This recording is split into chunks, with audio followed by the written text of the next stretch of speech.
Magdumistansya ka muna dito kay Edward sapagkat sabi ko nga, hindi ka makakarating o makakaabot ng magandang desisyon kung ikaw ay naguguluhan. Yun lamang. Marami pong salamat, Attorney Acosta. Doktora, isa rin sa mga concerns natin ay si Edward kasi nga parang talagang nakakabahala na sa murang edad niyang yun, napakagaling na niya magsinungaling, magpaikot ng emosyon ng iba't ibang tao. Nais din naman natin siyang tulungan nang sa ganun may pagkakataon pa para mabago niya yun. Oo, Chang. Alam mo, unang-una kasi sinabi naman din ni Edward na gusto niya mag-ayos.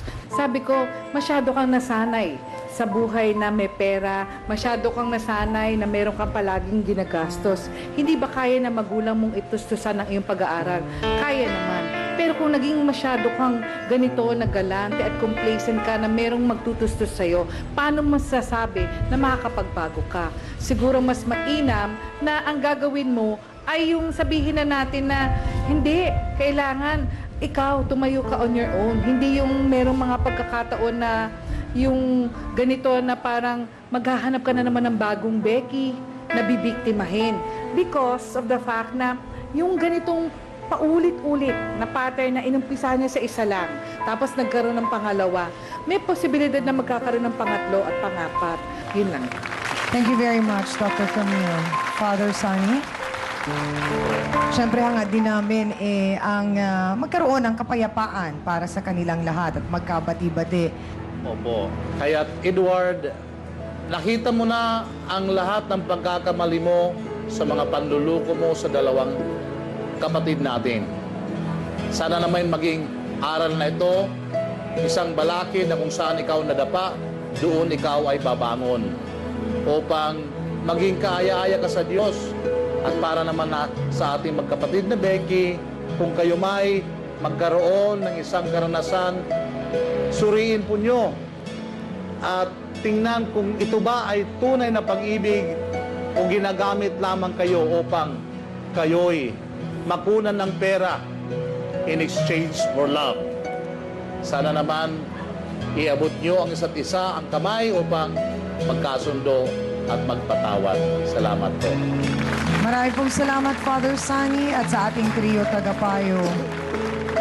Ang mahalagang katanungan ngayon, Odi, are you ready to let go of Edward?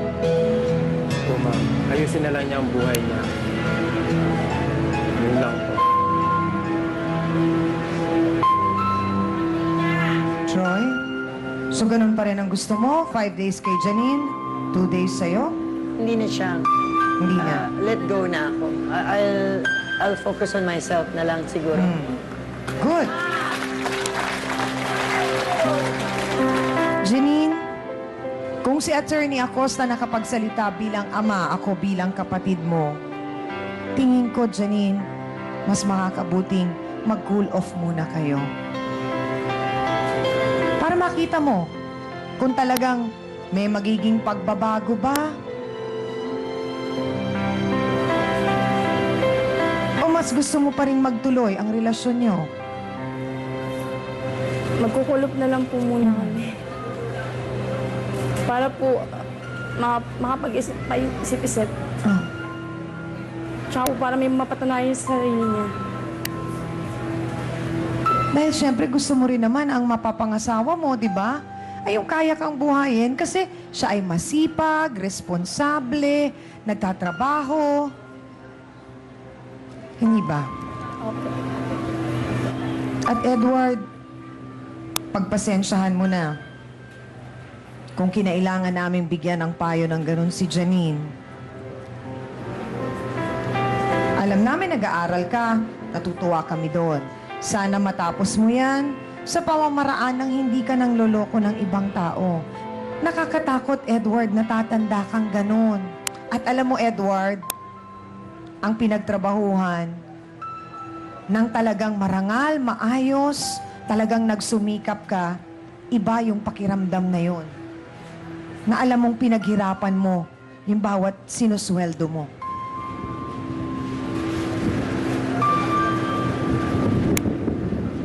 Siguro ito na yung pagkakataon na makapagpaalam ka kay Odi at kay Troy at makahingi ka ng tawad.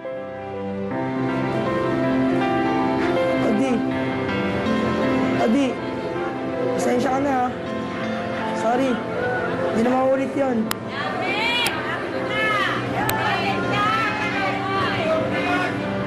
Odi, sorry daw. Okay na po sa akin. Kay Troy, Sorry po. Katri, sorry ha. Troy, may gusto ka bang sabihin pa? Okay Hindi na ako. Okay ka na. O, ayan. Salamat, Troy.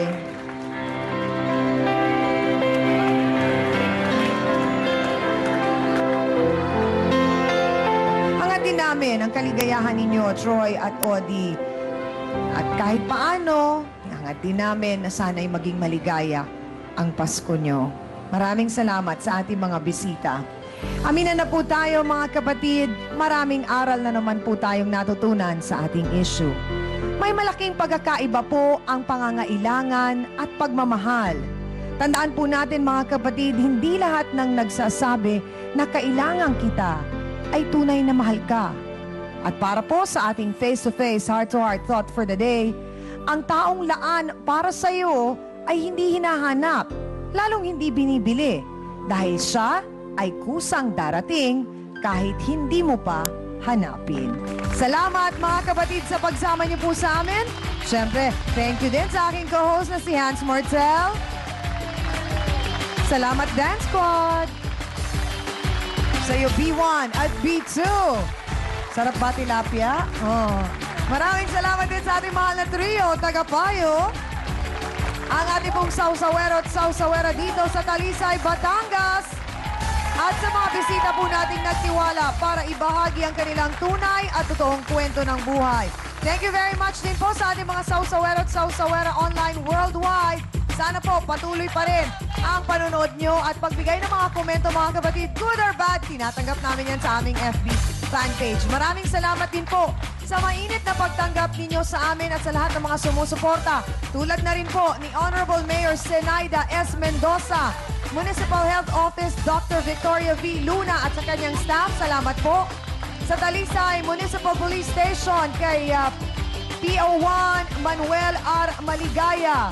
Ganon din sa Philippine Coast Guard ng Talisay, ang Talisay Fire Station, Piña Colina sa Magallanes Square Hotel, Mr. Antonio Yap, ang kanilang president and owner, at sana po mga kapatid, tuloy-tuloy pa rin po ang pagwagayway ng face-to-face flag mga kapatid.